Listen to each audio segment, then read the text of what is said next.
come on. Oh! Bloody hell, woman. You got heavy. I wouldn't dream of it. I wouldn't dream of it. But you got heavy. Hello? Hello? You're right. For your troubles, mate. Don't give him that. Save it for the beer. Give that. Oh, sorry.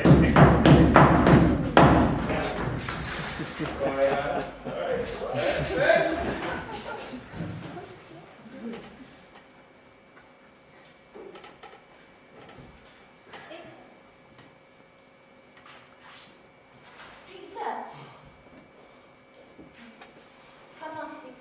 Show me your lodgings and I'll take you to rest. No. Yes. Victor. Wait. Must be patient. Time enough. I fear we may afford to attend a moment. We must. Victor. You. Wait. Attend a moment outside when we enter. I will precede you, please. I ask you so. As you wish.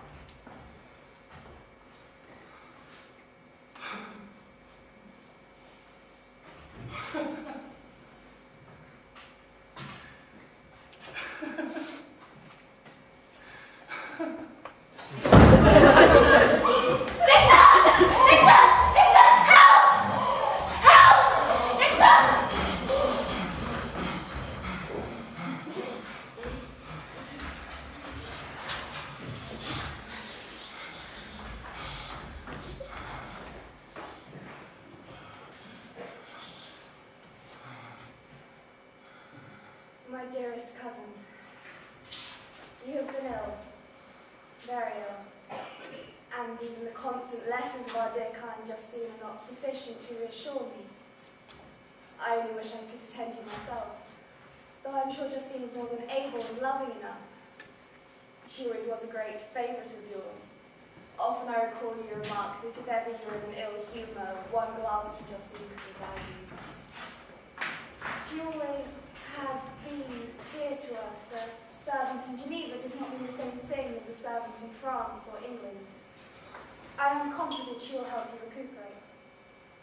But, my dear cousin, you must also be patient and caring towards Justine herself, for she has had her own share of misfortune and comes straight to your aid from nursing her own late mother. Though her mother often resented and mistreated her, Justine feels a deep love and sense of duty to her.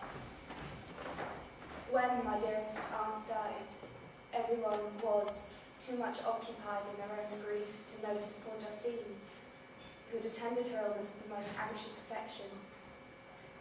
Her mother became very ill and believed it judgment upon her neglect of Justine. Her conscience was troubled, and Justine left us to live with her. Oh, how she wept to leave us. Not that we were shortcoming in tears.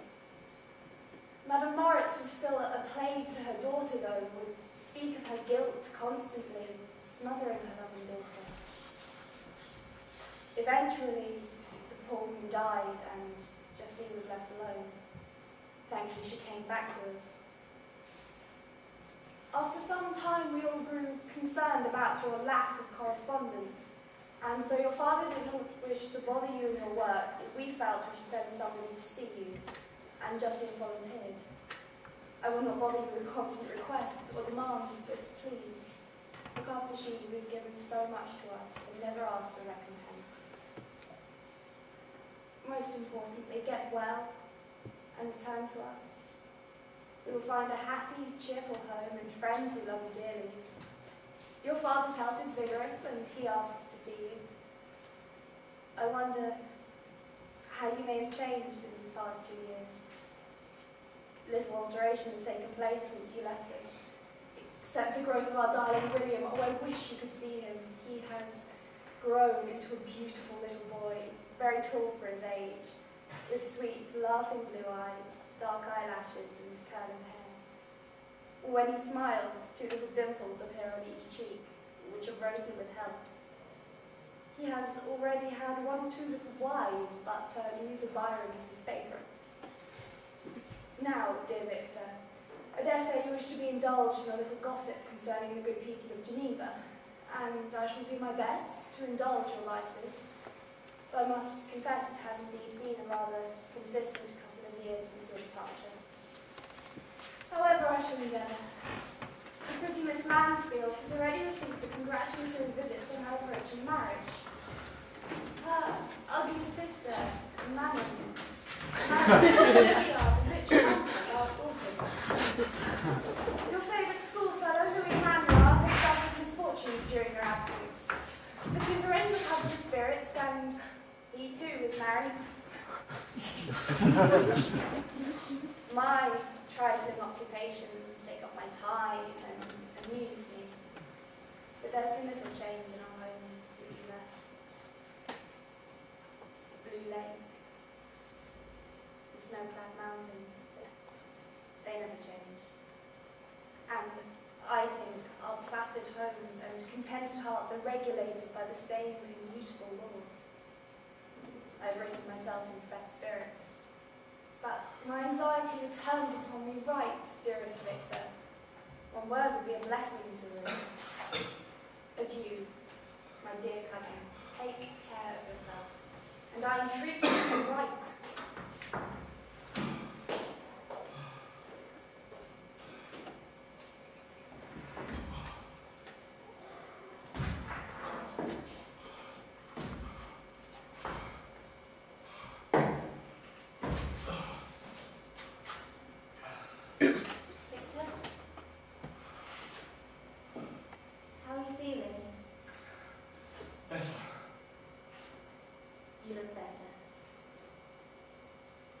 Thank you. It's hard seeing you in such a state at times, I must confess. You seem to have gone from us. You used to talk in your sleep. You said some horrible things. You were neither vicious nor unkind. It seemed as though you were troubled by some demon. What did I say? I paid it no heed, sir. What did I say? You spoke to people in the room who were not there. You spoke of a creature that would kill you and would wake panting as though pursued all through the night. You spoke to your mother. What did I say about the creature? Only that it was there and that it could kill you. Did I scare you? Sometimes. How long was I in bed? Some months. Sir, your family miss you. Both Elizabeth and your father write regularly. Did you miss home? I've spent too long in absence. As have you, sir. You may return to Geneva at once, Justine. Will you not return with me? I will join you later, When will that be? in the autumn. That will please your family at the very least. The summer will pass quickly, no doubt. Yes. You are well, sir. Yes.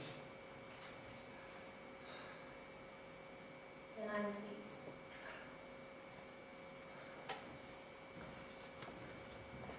Did I have any visitors when I was in bed? Just the professors, or at least their servants. No one unusual? No, sir. Nobody else? No.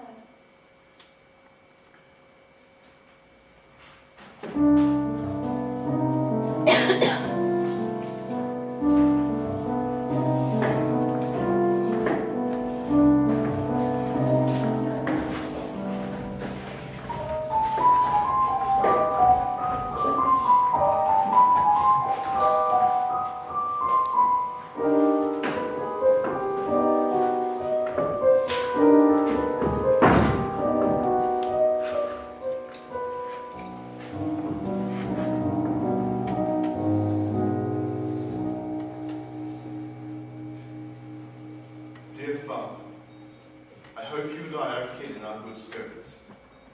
I have improved dramatically these last few months. I apologize for my lack of correspondence, and that this should be so short a note. I am, as I write, moving towards fair Geneva. I will be with you soon and leave to see you. It's been a long time.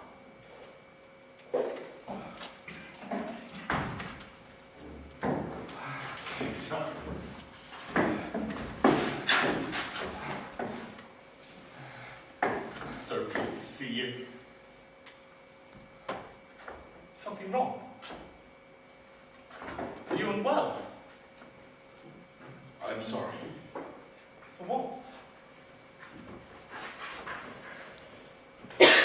Your returning home is a pleasant gift, and you no doubt thought you were returning to the house of joy to which you were accustomed. I'm afraid I can offer you a disappointment in that regard. I am pleased to see you, but I'm terribly distraught. I am sorry even to tell you that you should return to a house in mourning. Mourning for who? William is dead. What? He was murdered When? last Thursday. Your cousin and he were playing in the forest, but she lost sight of him. We searched for hours, but found nothing. When we found him, it was too late. There were bruises upon his neck. Elizabeth blames herself. She's distraught. We all are. Worse still, the culprit, it seems, is none other than our own dear Justine. Justine? That poor girl, that cannot be. I cannot believe that. No one could at first. Your poor cousin still refuses to be convinced. Because it cannot be true. Father, now how can you accuse poor Justine of such a thing? How can you sit there and tell me, even think that she'd be capable of such a thing? All the evidence is there, Victor. I would not believe it otherwise. I cared for the girl, housed her, loved her like a daughter, like I did your cousin. And to earn her keep, she was never less than faithful. I know how hard this is to accept, but I must. Because it seems she has taken my dear William from me. How can so ugly a creature exist as to strangle a child? A known and loved child. Cannot be Justine. All the evidence is there. I will not go into it now. I am weary. You have come home to me. I am a magistrate, Victor. I must obey the law. Justine's trial looks to have only one outcome. If, indeed, she is found guilty, as much as it may pain me,